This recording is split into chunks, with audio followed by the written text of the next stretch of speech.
তোমার কাছে টাকা নেই, আর তোমার কাছে টাকা থাকবেই বা কি করে? তুমি তো সব টাকা দিদির পেছনে খরচা করে দাও। আচ্ছা বাবা, তুমি একবারও কি আমার কথা ভেবেছো? আমারও তো কিছু শখ আহ্লাদ বলে থাকতে পারে, আমারও তো কিছুদিন পর বিয়ে হবে। তুমি যদি এখন সব টাকা দিদির পেছনে খরচা করে দাও, তাহলে আমার জন্য আর কি বেঁচে থাকবে? চুপ কর। তুই জানিস ও এই বাড়ির জন্য কি করেছে? তুই তো বাইরে পড়তে চলে গেছিলি, আর সেই সময়টা ও টাকা দিয়ে সংসার চলতো। এমনকি তোর পড়াশোনার যাবতীয় খরচ ও তোকে দিয়েছে। আর এখন যদি আমি কিছু টাকা ওকে দিই, তোর তা সহ্য হচ্ছে না। আর তুই ওর ওপর এত বড় মিথ্যে বদনাম দিতে পারলি? আর তুই তো জানিস তোর জামাইবাবুর কাজটা ঠিকঠাক মতন চলছে না। সেই জায়গা দাঁড়িয়ে আমি যদি কিছু টাকা দিয়ে হেল্প করি, তাহলে কি খুব বড় ক্ষতি হয়ে যাবে? আর তোকে স্কুটি কিনে দেইনি এই কারণেই, কারণ তুই ভালো করে ড্রাইভ করতে পারিস না। আর বাই চান্স যদি তোর স্কুটি চালাতে গিয়ে কোনো ক্ষতি হয়ে যায়, আমি তো তোকে বিয়েও দিতে পারবো না।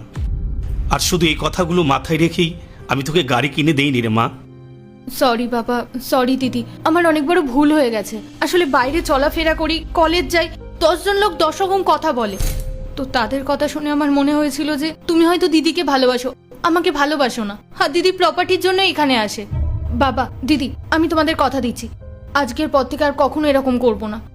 বাবা, তোমার দিদিকে যখন যা দিতে ইচ্ছা করবে তুমি দিও, আমি আর কখনো মানা করব না। পূজা, এখন আর সরি বলে কি হবে?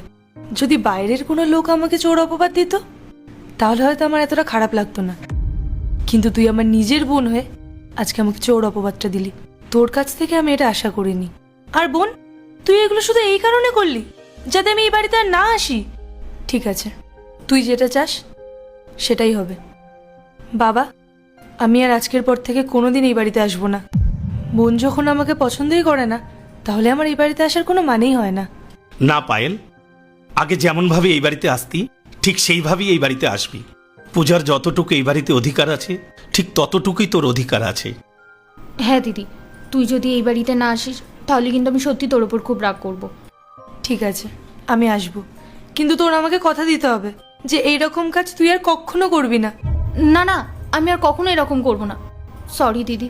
বাবা, আমি আসি, রনিত নিচে আমার জন্য ওয়েট করছে। দিদি, ব্যাগটা।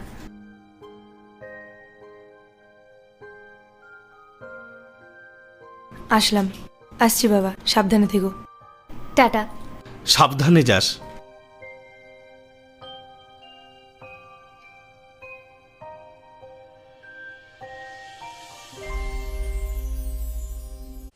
পার্ট 2 দেখতে সাবস্ক্রাইব করো ভেলকু 78M।